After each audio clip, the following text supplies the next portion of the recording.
Lovely to see you all. On Friday night we celebrated Janmashtami, which is the appearance day of Lord Krishna, who appeared in this world as Supreme Personality of Godhead, who appeared in this world a bit over 5,000 years ago. And thank you.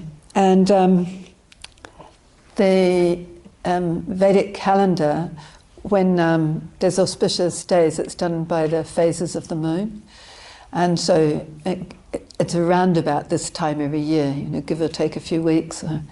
Anyway, it happened to fall on Friday night when we have a meditation program, so we celebrated then.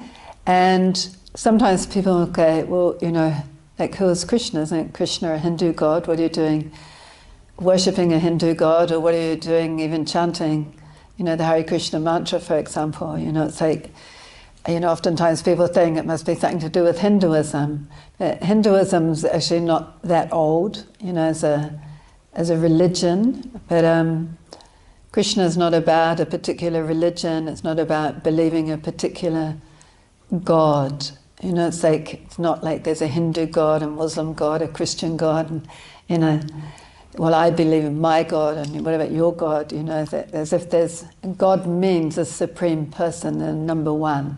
There's not many number ones. It's just number one, right? And we understand that we're all persons, right? I'm a person, and our original source is the supreme person. So this is really nice. Some quotes from my spiritual teacher on wisdom.yoga. And he said, when we speak of Krishna, we should understand that we're not speaking about a foreign person, right? Because that's what people usually think. It's like, is that an Indian thing or something, It's like, and if you're not from India, if you're from India, obviously it's not foreign. But we're not speaking about somebody with whom we don't already have a relationship with, right? So God is within the heart of every living being. He's also without. He also lives eternally in the spiritual world, a place that's called Vrindavan, a world without anxiety. So, we're in the material world, we're kind of stuck here, but Krishna is free. He's the supreme person. He's free to go anywhere he likes, and whenever he likes. And that was one of the things people found hard about COVID lockdowns. You couldn't go anywhere you liked, when you liked, especially if you lived in Victoria. You couldn't even go to the playground. But a lot of people struggled with that. It's like they want to go overseas, or they want to go interstate, they want to see friends or family, and you couldn't just go. And that's because we're limited living beings. And we're not supreme, obviously. Even some, whoever is running your particular state has control over your activities to a degree. So it was the first time, we'd all experienced that how much power they have and how much power we have, which is not much. And so Krishna is not like that. He can go anywhere he likes, anytime he likes, whenever he likes, for however long he likes. Right? Krishna means God is all attractive. That's the word Krishna, means all attractive. And so Krishna is all attractive, and one of his attractive features is that he's supremely powerful, and that he's supremely lovable, he's supremely funny, he's supreme in every single way. He has all attractive features in full. So, we're talking about, when we talk about Krishna, we're talking about God, the Supreme Person, who's within our heart, and he is actually our dearest friend. So we're not speaking about, a particular God of a particular religion, right? Different religions come and go, but God stays the same. And in the Bhagavad Gita, Krishna says, I am the goal, I am the sustainer, the master, the witness, the abode, our home, the refuge. We all seek refuge, right? and the most dear friend. I am the creation and the annihilation. I am the basis of everything, the resting place where we can rest our heart and mind. Like we say that really often, you know, rest your heart and rest your mind in these sacred mantras. Krishna says himself, rest in me, right? I'm the resting place. And the eternal seed. I am the seed-giving father of all living beings. And so he is our origin.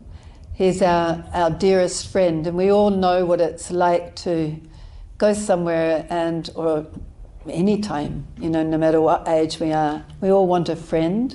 And we want a friend who will understand us, we can open our hearts to, and they won't judge us. They won't misunderstand.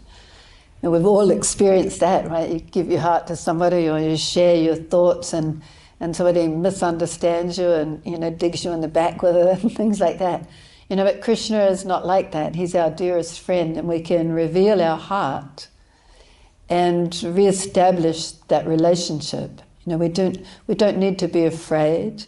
You know, we know our own shortcomings, our own faults, or at least some of them, maybe. If we're reflective, we'll know some of them. But, you know, Krishna, God, doesn't care. You know, he wants to have a loving relationship with us. He's not concerned about our faults. I mean, obviously he'd like us to be really nice people and really caring and really giving and, you know.